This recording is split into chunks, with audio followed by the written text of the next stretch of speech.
Well, good morning. It's the last day of the year, 2023, December the 31st. We're looking at New Year's Eve tonight. Just giving you a quick shot of what we've got. The ice is not really froze up too well. We're looking at Lake Pleasant here from the Village Beach, which is really, it's right down here. We'll walk down that way a little bit. The tomorrow at noon, they'll be doing a polar plunge in the river right over there. That's the outlet to Sacandaga River. They'll be doing a polar plunge in there. We're still high. This is down here is the beach. You can see the sand where the beach goes. So it's quite a ways out. It is very shallow through here. So you see some rock sticking up. So that tells you to me this is really you go out 40-50 feet and you're still ankle deep. Well, probably waist deep, but it's still very shallow. This point over here is called Osborne Point. There was a 3-story hotel there, starting at the turn of the century. It housed some of the world famous boxers, Gene Tunney, Max Baer, Max Schmeling.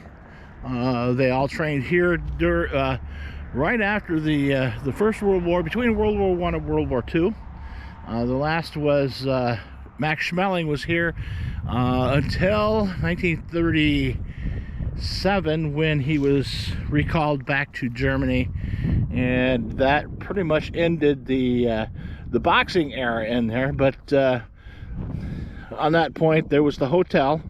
On the other end of it, there was a training boxing ground, and across the road was the farm that supplied everything to it, and then the exhibition ring was behind the barn.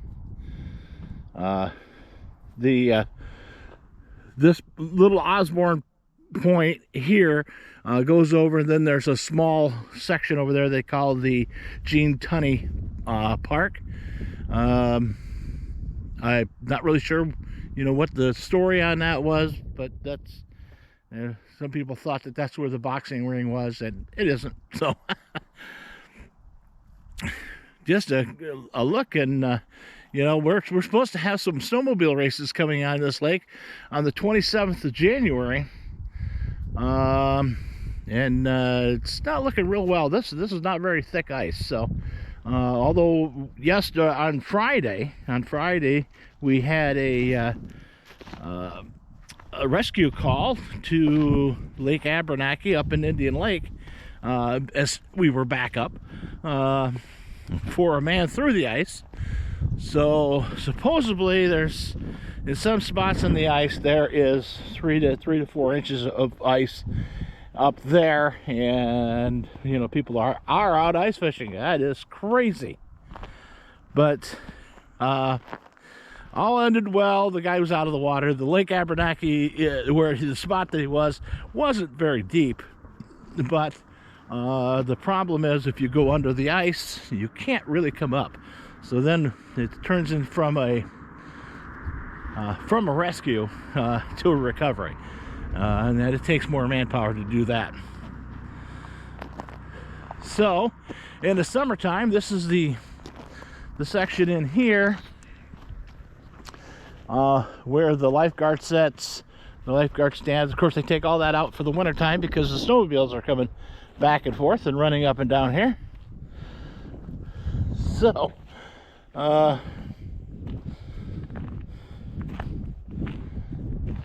it's of course we've got the bathhouse and everything. It's it's quite the seasonal spot. This is a natural sand, as well as Over there, as you see those buildings all over there, that is Camp of the Woods. That's all sand beach also. So, and that's just a natural because of the flow of the water coming through. If you go up the lake, you'll see, of course, there's the island. You'll see the island in the middle.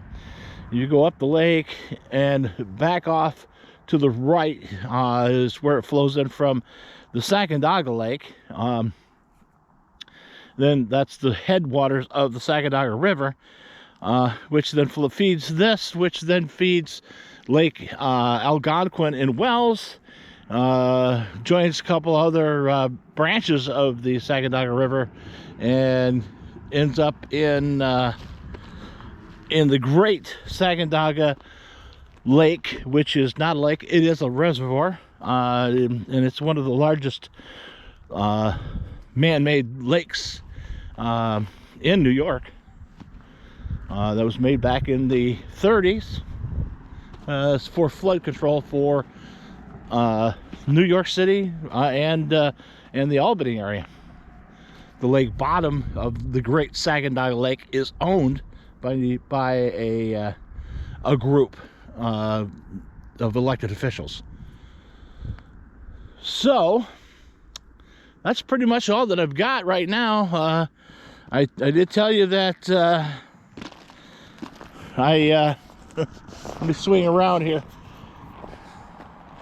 I did tell you that I wasn't going to take on any more big projects, but that was until Thursday. Last Thursday, a local church gave me a call and said, we have a problem with our garbage disposal. We think we need a new one. So I went over there, took a look at it, and it was just clogged. So I unclogged it, showed them how to do that, and then they said, well, you're here. We want to talk to you about this bathroom project. So we went through and did two, we're going to do 2 bathrooms. We're going to remove some old steam radiators. The church itself happens to be the old school, so the steam boilers are no longer used. They've actually been condemned for years ago, but they're in place because they're asbestos wrapped. So won't be near the asbestos, but I will be down by the I'll be cutting some of the old piping out, getting rid of some of the stuff. Yeah, we're completely remodeling, taking the chairs out, or the stools out, vanities out. We're taking the old urinal out, putting new urinals in. So be a little project. We'll see how long it lasts, what it takes. I'm not sure. I wasn't really planning on doing a lot with the radiators, but I will take them out for them. I still have Lee, I still have Michael, so might as well get it done while we can. All right, well, we'll head back up the road here. I'll swing you around. This up here is the snowmobile trail. So in the wintertime, of course, this is all snow covered. The snowmobiles go up this little trail here. Of course, there's the stop sign for them that we hope most of them use. Sometimes they don't. They got across the road to the parking lot here. The village leaves the snow on the sidewalk here for some unknown reason, but they do that. They use this as a snowmobile trail, and it just runs up to the firehouse. That's where it stops. Across the street is the trail that runs up that side of the village. In the back, you can see the fire tower over the top of the pavilion. That's a new attraction that they put up. That is called the Mekomis Fire Tower. It was up on Mekomis Mountain. They brought it down here 2 years ago, I believe, reassembled it here as basically a tourist attraction. It gets used quite a bit. You know, that you can go up and down it through the daylight hours. Of course, behind the pavilion, you can see the little church back there. There's several little buildings back there that's called the Route 66. That was donated to the village from one of the older guys. And in the pavilion, in the wintertime, the floor gets flooded and it becomes an ice skating rink. So, and the village actually supplies ice skates. So there are ice skates there, and everybody's welcome to just get in there. It's free of charge to get in there and try your luck at breaking your legs on ice skates. But of course, we have the basketball courts and the whatnots and down there, and there's a ball diamond, and this is where we do all of our summer festivities are down here. We do our fireman barbecue, Memorial Day barbecue right down there at the fire. There's a pit right there, and get down here a little bit, you can see a little bit more.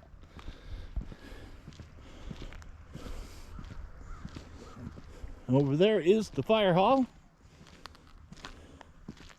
We use the back there in front of those houses. That becomes the landing pad for the air ambulance.